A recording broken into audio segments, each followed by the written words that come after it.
Finally কিন্তু কমলালেবু বাগানের ভিতরে কিন্তু চলে এসেছে। আর এই যে দেখো,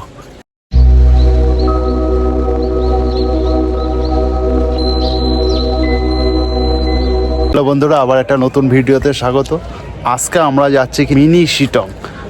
সেটা কোথায়, আর ওখানে রয়েছে কিন্তু কমলালেবুর কিন্তু বাগান, তার সাথে কিন্তু আরও অনেক প্রজাতির কিন্তু ফল কিন্তু রয়েছে। সেগুলো শিটং ওই জায়গাটা কি করে যাবেন ফুল ডিটেলস কিন্তু এই ভিডিওতে আছে। তাহলে ওখানে যেতে গেলে বন্ধুরা তোমাদের কিন্তু অশোকনগর স্টেশনে আসতে হবে। ওখানে আমরা অশোকনগর স্টেশনে নেমে বাইরে বেরিয়ে এই টিকিট কাউন্টার থেকে বাইরে বেরিয়ে আমরা এই রাস্তা ধরে কিন্তু সোজা যাব মেন রোডে। ওখানে আমি কিন্তু বাইরে কিন্তু বেরিয়ে গেছি অশোকনগর স্টেশন থেকে।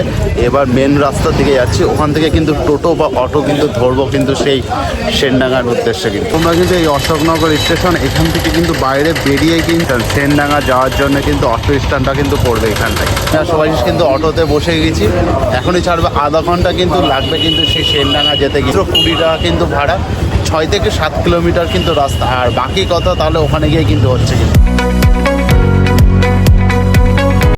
বন্ধুরা আমরা অটো থেকে কিন্তু নেমে গেছি অশোকনগর স্টেশন থেকে। আর এই সেনডাঙ্গা আসতে 30 থেকে 35 মিনিট কিন্তু সময় লেগেছে। আমরা এখন যাব কিন্তু সেই কমলালেবু বাগানে। আর কমলালেবু ছাড়া কিন্তু আর কি কি পাওয়া যায় তোমাদের কিন্তু এই ভিডিওটার মাধ্যমে কিন্তু জানাবো। চলো তাহলে যাওয়া যাক। আমরা এই রাস্তা ধরে এসেছি, এইখানটায় কিন্তু আমাদের কিন্তু অটো কিন্তু নামিয়ে দিয়েছে। নামে আমরা কিন্তু এই সোজা রাস্তা ধরে কিন্তু যাব কমলালেবু বাগানে। বন্ধুরা দেখো একটা গ্রামের পরিবেশটা দেখো, একদম অসাধারণ লাগছে কিন্তু। বন্ধুরা অনেকদিন পরে কিন্তু এই গ্রামের পরিবেশে কিন্তু আসলাম আমি আর সুভাষিস। মানে খুব সুন্দর লাগছে গ্রামের, শহরের থেকে কিন্তু গ্রামের পরিবেশ কিন্তু খুব সুন্দর লাগে। তা তোর কেমন লাগছে? অসাধারণ অসাধারণ। শীতকাল ছাড়া এসব দৃশ্য ভালো। কমলালেবু বাগানে ঢোকার আগে কিন্তু আমরা যাচ্ছি কিন্তু এখন নার্সারিতে। ওখান থেকে কিন্তু লোক আছে, ডেকে নিয়ে আসবো। মাত্র 10 টাকায় কিন্তু কমলালেবু বাগান কিন্তু আপনাদের কিন্তু দেখাচ্ছি। বন্ধুরা আমরা এই রাস্তা ধরে আসলাম। এই রাস্তায় একটা ফাঁকা মাঠ আছে, মাঠের ঠিক সামনেই এখানটাই পড়বে কিন্তু সেই সুধীর বাবুর নার্সারি। আর আমরা এই ভেতরে যাব, ভেতরে গিয়ে ওনাকে ডাকবো, ডেকেই যাব কিন্তু সেই কমলালেবু বাগানে। আর বন্ধুরা কমলালেবু বাগান দেখার আগে কিন্তু আমি চলে আসলাম কিন্তু সুধীর বাবুর নার্সারিতে। আর নার্সারিটা একবার একটু দেখাতে বলছে সুভাষের। চারিপাশে কিন্তু অসংখ্য গাছপালা রয়েছে কিন্তু, ফুল থেকে ফল থেকে শুরু করে সব। আর সব থেকে মজার বিষয় যেটা, একবার একটু দেখা হয় এদিকে কমলালেবুটা একবার দেখো হাতের কাছে। নার্সারির ভিতরে কিন্তু চলে এসেছে। আর এখানে দেখো অসংখ্য কিন্তু ছোট ছোট গাছের কিন্তু চারা গাছ কিন্তু রয়েছে কিন্তু এখানটায়। অনেক ধরনের কিন্তু ফল ফুল সব কিছু কিন্তু চারা গাছ এখানটাই। আর এখানটায় দেখো ছোট ছোট কিন্তু কমলালেবু হয়েছে দেখো একবার।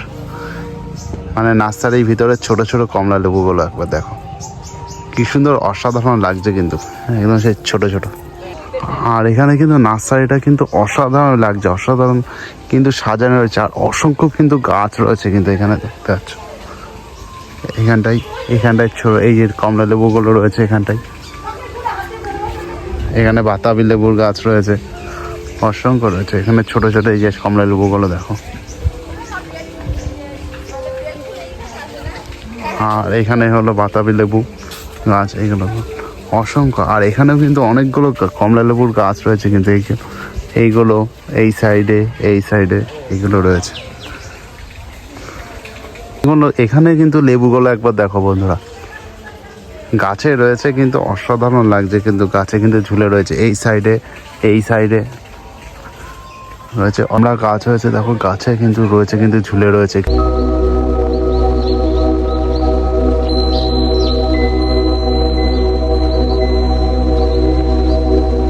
আমরা এই রাস্তা ধরে আসলাম, অটো আমাদের ওখানে নামিয়ে দিয়েছিল। এই রাস্তা ধরে সোজা হেঁটে এসেছি। আর এই রাস্তা ধরে কিছুটা যাওয়ার পরে কিন্তু একটা মাঠ পড়বে, ওখানে কিন্তু নার্সারিটা রয়েছে। আর আমরা এইখান থেকে যাব, এই ভেতরে রয়েছে কিন্তু সেই কমলালেবু বাগানটা, সেটাই কিন্তু তোমাদের কিন্তু দেখাবো। বন্ধুরা এই সেই কমলালেবু বাগান। আর এই যে গেটের এখান থেকে কিন্তু এন্ট্রি ফি কিন্তু 10 টাকা করে। আমরা যা ভেতরে যাই টিকিট কেটে গিয়ে কিন্তু দেখাচ্ছি তোমাদের কমলালেবু ছাড়া আর কিন্তু আর কি কি পাওয়া যায়। আমরা গেটের থেকে বেরিয়ে কিন্তু এখানে গাছ দেখতে পাবো। এখানে রয়েছে কিন্তু সবেদা গাছ। কমলালেবু বাগানে আসার জন্য কিন্তু 10 টাকা করে কিন্তু টিকিট কাটতে হয়। আমরা কিন্তু টিকিট কেটে নিয়েছি, এই যে 10 টাকা করে কিন্তু টিকিট প্রাইস পড়ে। কমলালেবু বাগান ছাড়া এমনি আর কি কি বাগান আছে তোমার কাছে?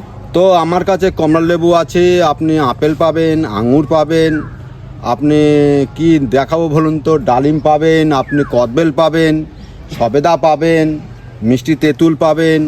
তো আর আপনি এই জায়গাটা সমস্ত রকম গাছ আছে, হ্যাঁ, সমস্ত রকম গাছ আপনাকে দেখাচ্ছি। মাত্র মানে পাহাড়ে না গিয়ে 10 টাকা পুরো মজা। হ্যাঁ হ্যাঁ, খুব সীমিত খরচে। তো কমলালেবু বাগানের ভিতরে কিন্তু চলে এসেছি, আর এই যে দেখো একদম পুরো হাত দিয়ে কিন্তু ছুঁয়ে দেখছি কিন্তু কমলালেবু। এটা আপনি কমলালেবু বাগানে কিন্তু আপনি দাঁড়িয়ে আছেন আপনার। হ্যাঁ, আপাতত কমলালেবু বাগান বাহ। আছে। দেখতে পাচ্ছ বন্ধুরা, কমলালেবু বাগান। কমলালেবু বাগানটা একবার দেখো। প্রচুর প্রচুর কমলালেবু কিন্তু একসাথে চলে আসে। প্রচুর কমলালেবু, আর কমলালেবুগুলো একবার দেখো গাছে কিন্তু ঝুলে রয়েছে কিন্তু। কমলালেবু কিন্তু ফুল আছে, এই দেখতে পাচ্ছ। দারুণ লাগছে, এটা কিন্তু পুরোটা ওই কমলালেবু বাগান। অসাধারণ কমলালেবু, প্রচুর গাছ রয়েছে কিন্তু এখানে কমলালেবু। আচ্ছা। কাকা আমাদের কিন্তু একটা করে কিন্তু বাগান কিন্তু দেখাবে কিন্তু কমলা, এটা হচ্ছে কিন্তু কমলালেবুর বাগান। এখানে প্রচুর অনেক কমলালেবু রয়েছে কিন্তু এই জায়গাটায়। এগুলো টোটাল সব কটা মিষ্টি হয় তাই তো? সব এগুলো মিষ্টি কিন্তু প্রচুর। কেউ যদি নিতে চায় তাহলে কি নিয়ে যেতে পারে এখান থেকে? 10ই জানুয়ারির পর, 10ই জানুয়ারির পর। এখন প্রচুর লোকের চাপ তো। হ্যাঁ, মানে কমলালেবু বাগান সাধারণত মধ্যবিত্ত বলুন আর গরিব শ্রেণীর মানুষ, আপনার পাহাড়ে যেখানে কমলালেবুটা হয় বহুত খরচ, যেতে পারে না। হুম, সমতলে এইটা খুব নিম্নতম খরচে, মানে এই জায়গাটা যে কমলালেবু মানে একই, মানে একদম মানে সেম পাহাড়ে যেরকম মিষ্টতা, আমাদের এখানে এরকম মিষ্টতা। যেহেতু এটা জৈব মাধ্যমে চাষ করি আমি, রাসায়নিক ছাড়া, তো আপনারা এই শীতের মানে যে আনন্দটা হ্যাঁ, আপনারা উপভোগ করতে পারবেন। ঝুরি কমলা যেটা রামলঙ্ঘন বলে আপনারা পাবেন, ছাতকি কমলা পাবেন, আপনার দার্জিলিং জায়েন্ট পাবেন, আপনার টি2 যে থাইল্যান্ডের প্রজাতি পাবেন, আপনার তারপরে আপনার ভুটানি কমলা পাবেন, তারপরে ছাতকি পাবেন, দার্জিলিং জায়েন্ট পাবেন, পাকিস্তান পাবেন, হানি মার্কাট পাবেন, তা অনেক ভ্যারাইটি। আর কত নাম বলবো বলুন? মানে এত প্রজাতির কমলালেবু গাছ এখানে আছে। হ্যাঁ হ্যাঁ, ভেরিকেটের সবেদা একবার দেখো। কমলালেবু বাগানটা কিন্তু তোমাদের দেখা নাই। এবার কাকা কিন্তু আমাদের অন্য একটা বাগানে কিন্তু নিয়ে যাচ্ছে, চলো যাই কাকার সাথে। এখানে কিন্তু অনেক প্রজাতির কিন্তু সবেদা গাছ আছে কিন্তু একদম হাতের কাছেই, একবার দেখো, মানে ছুঁয়ে দেখতে হবে কিন্তু। এই যে এখানে নিচে, এত নিচে রয়েছে কিন্তু সবেদা গাছ। এই যে আতা আতা লাল গাছ, আতা। লাল আতা গাছ। লাল আতা গাছ। আমরা যাচ্ছি কিন্তু মিষ্টি তেঁতুল গাছের কিন্তু দিকে। এটা হলো মিষ্টি তেঁতুল গাছ, কিন্তু ফুল আসছে কিন্তু মিষ্টি তেঁতুলের। চলে এসছেন। এটা হলো কাঁঠাল বাগান তাই তো?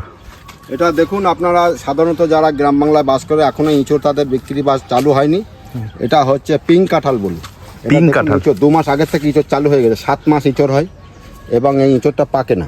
মৌসম্বি লেবু, ভিয়েতনাম মৌসুম্বি, এই বড়গুলো। হ্যাঁ এখানে যা আছে এই গাছটা যা আছে সবই ভিয়েতনাম মৌসম্বি লেবু। ভিয়েতনাম এই ভিয়েতনাম মৌসম্বি লেবু আপনার কিন্তু লেবু সাধারণত খোলা ছাড়িয়ে খায়। হ্যাঁ, হুম, তো ভিয়েতনাম এক একটা লেবু এক একটা ধরনের, কিন্তু এই ভিয়েতনাম লেবু আপনার পাকলে খাওয়া যাবে না। ও বাবা। এটা হচ্ছে ডাব অবস্থায়, মানে কচি অবস্থায় খেতে হবে। এই যে এই লেবুগুলো যেমন আপনার খাওয়ার মতন হয়েছে, এই যে লেবুগুলো, এইগুলো খাওয়ার মতো। এইগুলো সব রেডি, মানে এ আরো বড় হবে, কিন্তু এগুলো আস্তে আস্তে ড্রাই হয়ে যাচ্ছে। Rubber plan. রাবার প্ল্যান নয়, এটা কিন্তু কেজি 10 কালো জাম। অনেকেই বলছে রাবার প্ল্যান, কিন্তু দেখুন এর পাতাটা কত বড় বড় পাতা দেখুন। এটা হচ্ছে 15টায় 1 কেজি হয়। এটা হলো কিন্তু পেয়ারা বাগান কিন্তু। গোল্ডেন পেয়ারা সাধারণত আপনারা জানেন যে বারুইপুর পেয়ারা মাঠে বসালে ডাল টানতে হয়। হ্যাঁ। এর কোনো ডাল টানা লাগে না, শুধু একটু আগাটা পিঞ্চিং করে দিলে হয়। এটা 700-800 পর্যন্ত পেয়ারার ওজন হতে পারে, এবং এর পেয়ারা দানা নেই বললেই চলে, 4টে 5টা 6টা দানা থাকে, এবং এই পেয়ারাটা কচকচে আওয়াজ হয়। পেয়ারা সাইজটা দেখুন কেমন হচ্ছে, এর থেকে বড় হবে তো। এর থেকে বড় হবে। 700-800 মানে প্রচুর লোকের চাপ তো, মানুষ একটা একটা করে তুলতে আর মিষ্টিও হয় তাই তো? প্রচুর মিষ্টি। প্রচুর মিষ্টি হয় কিন্তু। বন্ধুরা আমরা কিন্তু পেয়ারা বাগানের ভেতর দিয়ে কিন্তু যাচ্ছি, আর একটা পেয়ারা কিন্তু ওয়েট কিন্তু 700-800 গ্রাম। এই জায়গাটা খুব ভাইটাল জায়গা। মানে এই জায়গাটা দেখুন, আমার ঠিক বাঁ দিকে দেখুন একটা পুরনো স্মৃতি দাঁড়িয়ে আছে। সেটা হচ্ছে নীলকুঠি। আপনারা ছোটবেলায় পড়েছেন নীল চাষ হতো। তা সাহেবরা এসে এখানে থাকতো, যে নীল চাষ হতো। এর পাশে আছে বিদ্যাধরী নদী, ওই যে জরাজীর্ণ পড়ে আছে, ওই যে দেখুন। ওখানে কি যাওয়া যায় এখন? না এখন হ্যাঁ দেখতে পাচ্ছেন পাঁচিল 35 ইঞ্চি পাঁচিল হ্যাঁ মাঠের মধ্যখানে, বুঝতে পারছেন? হ্যাঁ। ওর পাশেই তো আপনার ওটা খালটা মজে গেছে বিদ্যাধরী নদী। ও এখানে নীল চাষ হতো একসময়। হ্যাঁ আর বন্ধুরা এখানটা কিন্তু সেই ইংরেজরা কিন্তু নীল চাষ করতো। ইতিহাস কিন্তু হচ্ছে কোরোসল। ক্রোসল। এটা হচ্ছে মারণ রোগ, যে আমাদের সেই ক্যান্সারের যে প্রতিষেধক, হুম। যে এর ফলটা খুব দামি, বুঝতে পারছেন? হ্যাঁ। এর পাতাটা খুব দামি। তো আপনাদের সঙ্গে কথা বলতে বলতে আমার এই কোরোসল মাটা, এটা যেহেতু আমার মাদার প্ল্যান, তো এই মাত্র আমার চোখে পড়ে আমি খুব আনন্দিত আপ্লুত যে দেখুন প্রথম আমার কাছে একটা ছোট্ট একটা ফল আমি আপনাদের সামনে দেখাতে পারলাম। এই যে দেখতে পাচ্ছেন ফল হয়েছে, এই প্রথম দেখতে পেলাম আমরা। মানে আমাদের দৌলতে কাকা কিন্তু প্রথম দেখলো কিন্তু গাছে ফল। এই যে ভারত সুন্দরী কুল। ভারত সুন্দরী ফুল। এই ভারত সুন্দরী কুল, এই কুলের কালারটা হবে, এটা যেহেতু নভেম্বর মাস, আস্তে আস্তে কালারটা খুলছে, আপেলের মতন কালার হবে, দেখতে পাচ্ছেন? হ্যাঁ। 33 রকমের আম আছে, আপনার বহু রকমের আম, কাটিমন, ব্যানানা, পালমার, চিয়াংমাই এবং চীন থেকে আগত চিলি ম্যাঙ্গো, বাম, মিয়াজাকি। আর এটা হচ্ছে কস্তুরি আম। আমটার কালারটা দেখুন, বেগুনি কালারের, গাছের পাতা কালার হয়। হ্যাঁ বেগুনি কালারের গাছের পাতা। এটা কিন্তু কস্তুরি আম গাছ। 33 রকম কিন্তু প্রজাতির আম গাছ কিন্তু এখানে। আচ্ছা, আর এখানে কিন্তু 33 রকম লাল হয়। প্রজাতির কিন্তু আম গাছ আছে, আর বেগুনি কালারে কিন্তু পাতা। একবার দেখো পাতাটা, যে বেগুনি কালারে কিন্তু পাতা রয়েছে। কিন্তু বন্ধুরা আমাদের কিন্তু কাকা কিন্তু পুরো বাগানটা কিন্তু ঘুরে দেখাচ্ছে আর গাইড করছে কিন্তু কোথায় কি আছে কিন্তু কাকার এখানে। চলো, আমাদেরও ভালো লাগছে, আর তোমরাও আসো, এসে কিন্তু আনন্দ করো। আপনারা যেটা দেখতে পাচ্ছেন ঘট বাতাবি। ঘট বাতাবি। এই ঘট বাতাবি কালারটা ভিতরটা পিওর লাল হয়। হ্যাঁ পিওর লাল। দেখতে পাচ্ছ বন্ধুরা, এটা হলো ঘট বাতাবি কিন্তু বন্ধুরা দেখতে পাচ্ছে যে একদম ঘটের মতো কিন্তু পুরো আসছে। ভিয়েতনাম লেবু পাকলে খাওয়া যাবে না, ডাব অবস্থায় খেতে হবে। আর এটা কি বলেছি, সুইট লেমন, সব শুদ্ধ খায়। এটা হচ্ছে আপনার খুবই মিষ্টতা, এটা হচ্ছে ইমিউনিটি শরীরে, মানে আমাদের শরীরে এইগুলো তাই তো ইমিউনিটি বাড়ায় তাই তো, সুইট লেমন। আর এই জায়গাটা আসতে গেলে একবার অ্যাড্রেসটা একটু বলে দিন। তো আপনারা যদি আসেন এখানে, যদি শিয়ালদার থেকে আসেন, আপনারা বনগাঁ লোকাল ধরুন, গোবরডাঙ্গা লোকাল ধরুন, বা হাবড়া লোকাল ধরুন, ধরে আপনারা অশোকনগরে নামুন। অশোকনগরে নেমে যশোর রোড, আমাদের একটাই রোড যশোর রোড। যশোরের এসে পারুলিয়ার অটো, ওই অটোয় আপনি বসবেন, 20 টাকা ভাড়া নেবে, ভান্ডারগাছা ব্যাংক, এখানে নামবেন। পাশেই আমার নার্সারি, পাশ দিয়ে সুন্দর আমাদের গ্রামের পরিবেশ গড়ে উঠেছে। এটা আপনাদের উপলব্ধিটা আপনারা করতে পারবেন। আমার ফোন নাম্বার 93 82 392 342। আমার নাম নারায়ণ মণ্ডল, আমার নার্সারির নাম সুধীর নার্সারি। নমস্কার।